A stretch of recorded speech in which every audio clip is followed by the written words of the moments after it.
Hi guys, welcome back to my channel. Thank you for taking the time every day to stop back at my channel. Stop back. So, Stefano's here. I'm here. And I'm here. And it's Halloween. Halloween. I didn't even decorate for Halloween. No. Didn't even. And I got some new stuff too.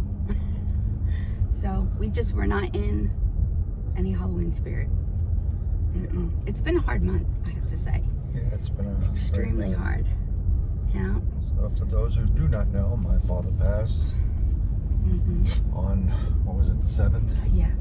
So we had the ceremony and burial, which my father and mother did. My grandmother, my grandfather, they have mausoleums, so it was very emotional for the whole entire family.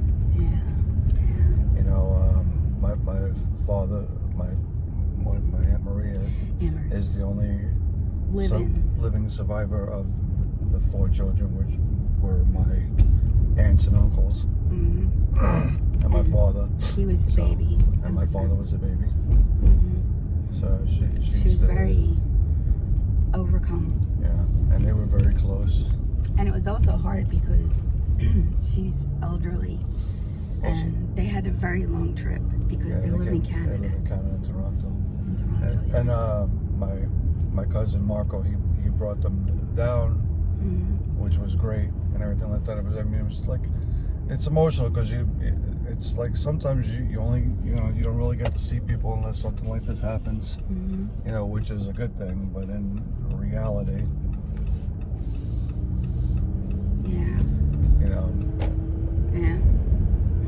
it's not, And then everybody was pretty. It's a good way to see, it's good that we got to see everybody, but not in the most pleasant terms. It's like my nephew and my sister, they live in Texas. Yes. Not the mother. I gotta rephrase that one. What? Like because Richie and Helen, not mother and son. You said nephew and your sister. Yeah. Not his mother, his aunt, which is Richie's aunt, which is Stefano's sister. Mary, which is Richie's mother, lives in New York. Right. So she got to see her son, which was nice. Yeah. And there's a lot of people. I haven't seen Helen almost 10 years. Yeah, I haven't seen my sister in a while. So it's been some time, and they're all the way in Texas and we're all the way in Maine, so that's it was a 6-hour trip for us. Yeah, we left at 2 in the morning, so it was all very dark. Not a lot of cars, which wasn't bad. Yeah, we didn't hit traffic and traffic wasn't even really that bad until we got into New York. Until we got into 95 in Connecticut, around there. Then it started, like everybody was driving like maniacs. We have some footage. Like, I guess what happened when we left in the early mornings, I guess some of it got copied over by the going home portion. That's because it only holds so much. We have the dash cam, but I think I only put I don't know if I thought I put a 128 gig stick in there, but then again, I have it at 720p, so it's a higher resolution on hers. Yeah. So not only that, it reset the date. It'll just copy right over itself and go start from 0 again at 999 or whatever. Yeah. So I did get some footage of going over the bridge in New York. Yeah. But luckily, we didn't get the footage of how I punched myself in the face. Yeah, we were driving. What do you call it? I was in cruise control or everything like that. It was a Maine, right? Yeah, and it was dark. And it was really, really dark in this particular area. And spot. Yeah. I was like looking over to the side because there was a vehicle that was off the side of the road. And I was looking at that, and then I looked back, and there was a deer right in my lane, dead, freshly killed. Hit by a truck. And I don't know, deer over here are huge. Yeah. So I quick, went around, and when I did that, you know, she My was elbow like up this. here. I was just talking. So she went, I went boom. and then she's like, oh my God, she goes, she's like, I punched myself in the face. I was worried about a bruise because I really hit it hard. So. And then I smacked my head off this door thing. So it wasn't a good trip right from there, from the get-go. You know? It was okay. I mean, you couldn't help it. And it's, the thing is that we almost never see dead animals over here. Almost Which is never. Really strange. Where Pennsylvania, they're like everywhere. It's like, you know, Deer all over. Deer all over. It's like, you know, you just look, there's deer everywhere. So. Luckily, it wasn't a moose. Yeah, luckily, down in southern Maine and northern Maine, you'll find the most moose, believe it or not. Over by us, like, it's very rare that you would see a moose over here. And then you go up further. So. I told my mom, there's a whole bunch of deer. I mean, moose. Yeah, up north where my mother is, it's like, it's pretty well packed down. And too, this was the strangest things happened to us. Like, when we got McDonald's and we had coffee, I have a brand new shirt I was going to wear. I just bought it. Spilled coffee all over it. And then I left my phone in the bathroom, like on top of the toilet paper roll thing. And just walked out because I got changed in the bathroom. The closer we got to New York, I decided to change my pants. And I was just going to wear this one shirt until we got closer because I always spill stuff on myself. So that's why I didn't put it on. But I had this shirt in my lap and I came and without even thinking, I was holding the 2 cups and I poured them both all over my shirt. And that was hot coffee because, you know, McDonald's coffee is so hot. I don't know why it's so hot. But anyway, and in the bathroom, I looked down to see my phone because I had it plugged in. And I was like, my phone's not there. And I was like, oh my God, I took it into the bathroom. And I'm yelling for him to track my phone. Track my phone. And he didn't, at first he didn't know what I meant. And I'm like, you have tracking on my phone. So that find my phone app, you know. So I could see my mom. I could see his mom. I could see him. You know, so like we keep track of each other. So so we could basically see where everybody else. We have air tags. So what do you call it? Because I got them on my keys. She got them on her keys. I'm always losing my keys. Well, no, not really. They're always in my purse. And other places that, you know, of things that, you know, may or may not, you know, disappear. We could put them on the dogs on their collars. Yeah. You know? So I mean, they're really cool to have. They work pretty damn good. I'll tell you that. Well, our dogs are chipped anyway. So yeah, our dogs are chipped. Yeah, both of them. So you know, when we got there, we were the first ones there. Mom was a complete wreck. Mary was a complete wreck. They had so much. You have so much to do when somebody passes. You really do have a lot to do. So it's just overwhelming, you know. And Stefano's mom has been with his father since she was 13 years old. So that made it really. It's a rough thing. Yeah, that made it, actually really hard. You know.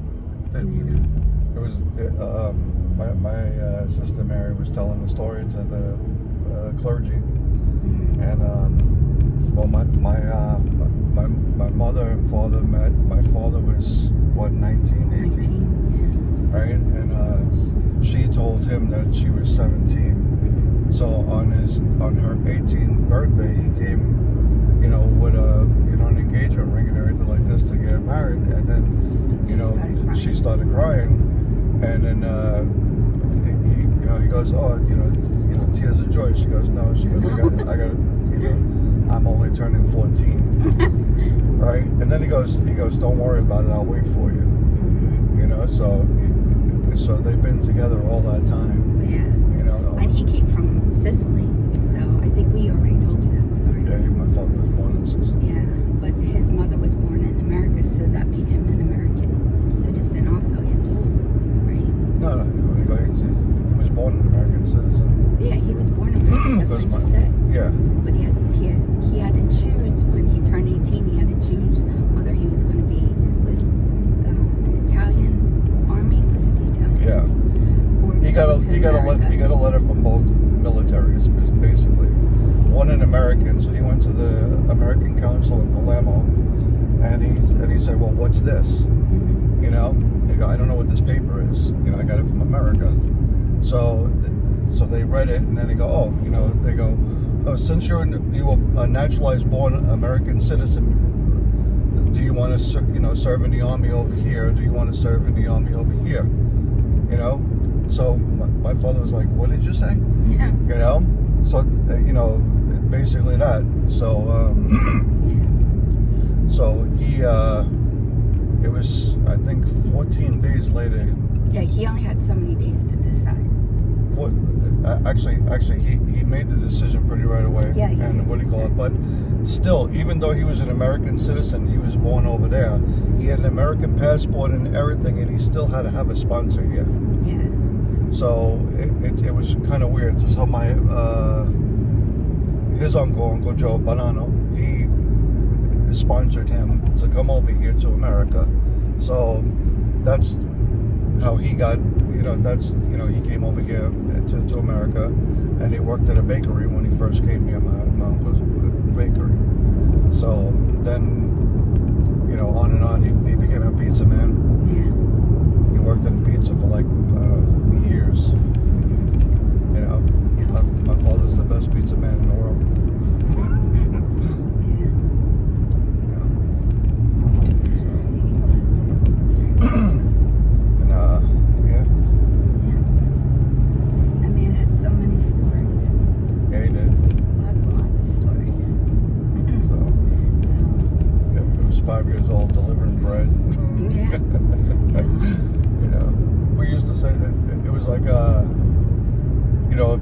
Said something about not getting something for Christmas or whatever like that, or not getting something, right? He'd be like, I used to get one rubber ball. We get one rubber ball we had to share between 4 kids.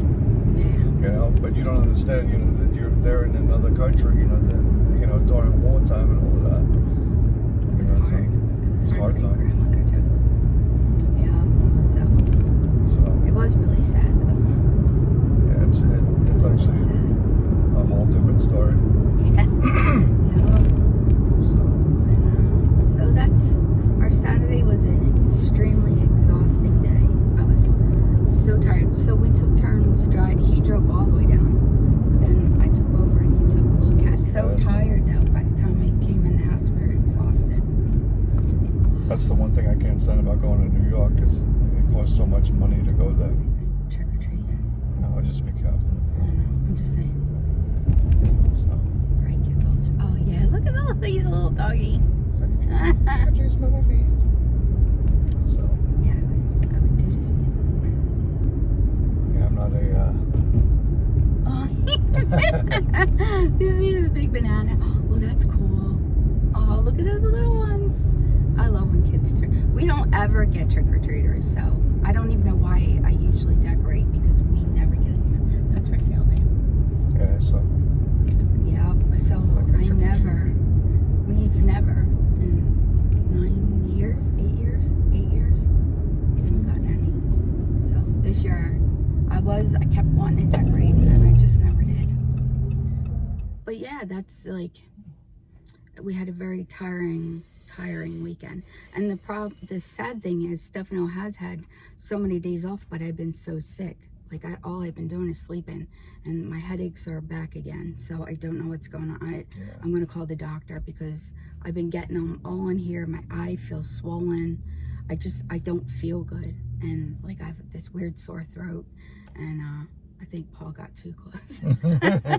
His cousin Paul was like, I'm sick, but we're really stressed. We are really stressed. And I get anxious driving in a car. I get very anxious.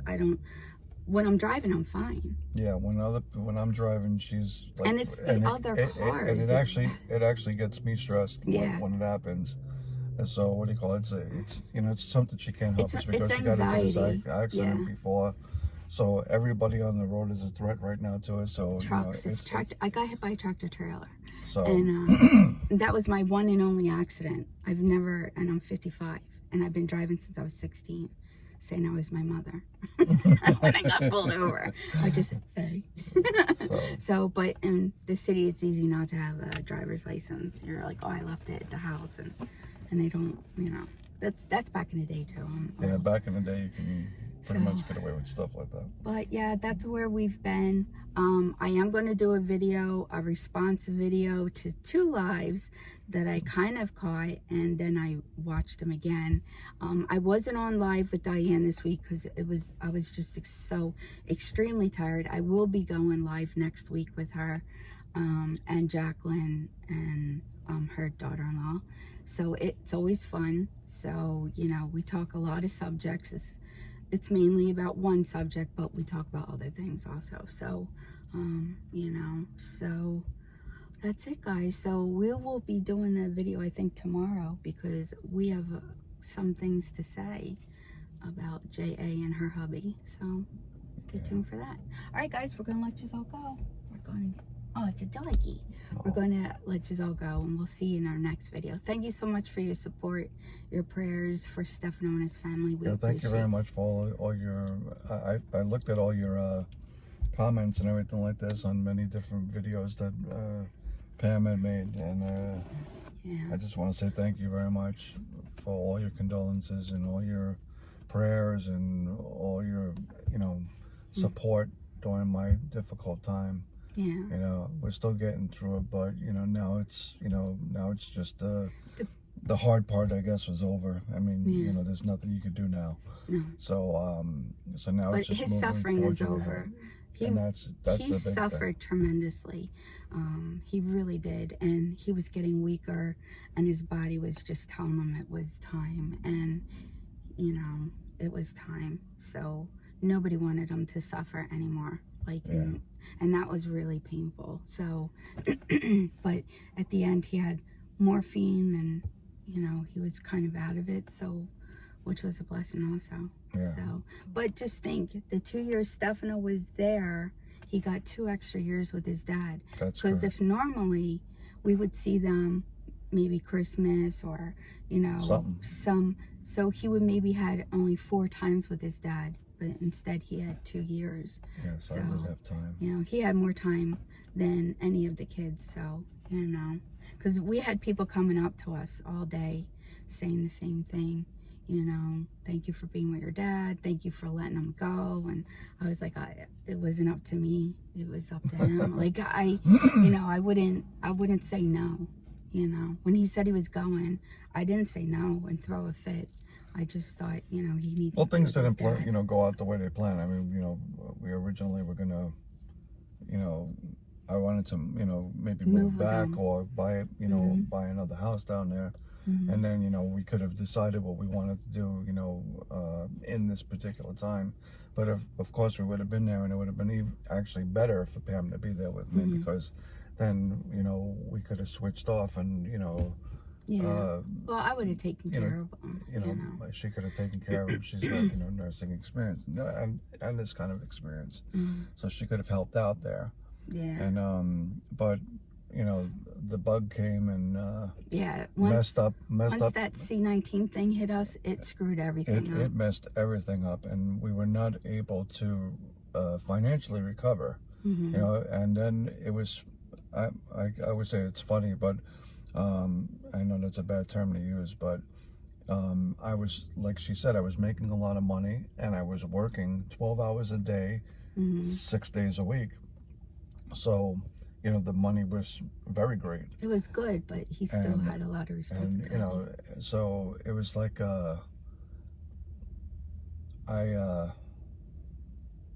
know, I still couldn't save enough for, you know, this great big down payment or anything like that, because I lost myself into the negatives, you know, when I went down there, and I actually panicked, you know. So it was like, you know, the job that I first had when I went down there, it was a great job, but they, you know, it was far distance. 2 hours. Far distance. Number one. Number two is that they had, you know, I don't know, during that time, they decided that they were going to lay off a lot of people. I wasn't laid off, but they cut our hours back to the people that were actually working. So that's because of the C-19. Yeah, why. because of the C-19. Because so. You know. But we were lucky in the fact that he was able to keep his job during that time, because there was a lot of people that couldn't. So.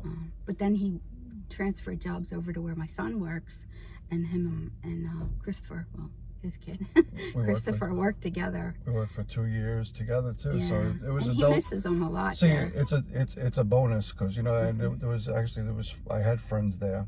You know, I made friends there, and I had my kid there. Yeah. So now it's like, you know, there was all the reason to want to go to work. You know what I mean? So it was like it was really good like that. It was still depressing though, I think, for both of us, because you know, we would talk every single day, you know, all the time. All the time. But that still wasn't the same. Sick time and all then this. too, Dad started getting sicker, like he was falling down and stuff. So, you know, it was kind of scary for him to actually leave and come up with me, because we've had quite a few scares with him. Yeah. We thought it was time. So, I mean, everybody there was like, you know, we were all saying the same thing. He was like the Energizer Bunny. Yeah, because just keep going and going. The thing was, you know, at the when I decided to leave, once I, you know, got the job in, I could say the place now, International Paper. Once I got that job, I decided, you know, I'm gonna go. I'm going home. I got to be with my wife. I can't do this anymore. Right? My father was in great cognate, and he was walking around nicely. It seemed like there was nothing wrong. His blood sugar was like 80. And he recovered really well. And he was actually doing very good. And that's the thing about him. He would do so good. So that's the thing, is he would do great, and then, you know, like it was funny, because like even this time, you know, like we were like, okay, well, you know, the doctors are like, oh, he's not going to make it out. It's like, you know, like, yeah, right, we heard that before. Yeah, we did. You know, we'll see it when it happens. You know what I mean? So it's kind of like it was actually wow. You know, because, you know, I was thinking he was immortal. For a little while. For a little while, we actually were, because he would be so bad that the priest would be coming in, and then all of a sudden he was back at home. Oh, they're releasing him. He's doing fine. Yeah. So we've had quite a few scares like that, and you know, so this time was no different. His mom called and said, Daddy's doing way better. And so she went, saw him. She left that day, and then she got a call almost as soon as she got in the door. So he waited for her to leave. That's what he did. He didn't want her to see that. Yeah. I believe, you know, that he wanted to spare her. And I got lucky again, because I got they FaceTimed me, and I actually got to say goodbye to my dad. Yeah, face to face. Face to face, you know, over the phone, but, you know, still, I got to see him and everything like that. I told him not to speak. Because he couldn't hear. And I just I talked to him, and I told him I loved him. So that's, you know, that's the key, you know, that you can have that moment even at, far you know, away. At the, you know, so. Yeah. So it was like he was really there. And then his sister and his mom are very high anxious people. Yeah. Both of them, and both of them together, it was hard. Yeah, very high anxiety. They really have anxiety, and so it was really hard to like talk to everybody and get things straight, because they're both over talking each other, and they're both anxious, and they're forgetting a lot. And that's just the brain's way of keeping you under control. Like his mom was forgetting everything, and it was just to protect her, you know, from herself, really, because she was just, I could not imagine losing Stefano even now. But if I was with him since the time I was 13 years old to my 70s, that would be, you know, that's a lot. That's a lifetime with somebody. So, you know, once everything becomes real, that's when it's like that's what I said. He wasn't going to feel the impact of it until we went to the cemetery and saw all the family members and saw everybody. I didn't expect to see your Aunt Marie there, but because she lives in Canada, but she was there, and so I didn't expect it.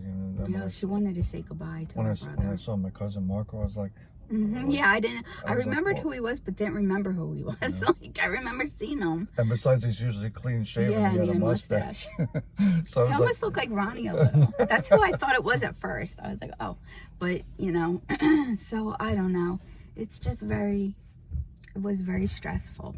So we decompressed kind of. We slept. We took a nap yesterday. We slept a little more. And so he kept getting up before me, which is very unusual. Yeah. So, well, there's only so much you could possibly sleep, I think. And yeah, I did could sleep a lot forever. and everything with this. And, you know, I had a headache. Yeah, it's stress. Actually, I guess I twisted my foot the other day, so my foot hurts. Yeah. I wonder if you sprained your ankle. Yeah, probably, but I'll live. So, yeah, so FJ has been keeping him lots of company. Because he likes to sleep right here on him, or right here. So. See, the guy was nice enough behind us to put on light for us. Yeah, it's getting dark. So you could see us. Yeah, we're going out to eat right now. So we're going to go grab something to eat, and it's been a pleasure speaking with all of you. And this is going to be a long video. So I think I'm not going to. And you're going to like it. No. All right, guys. Thank you so much, and we'll see you in our next video. Bye, guys. Thank you.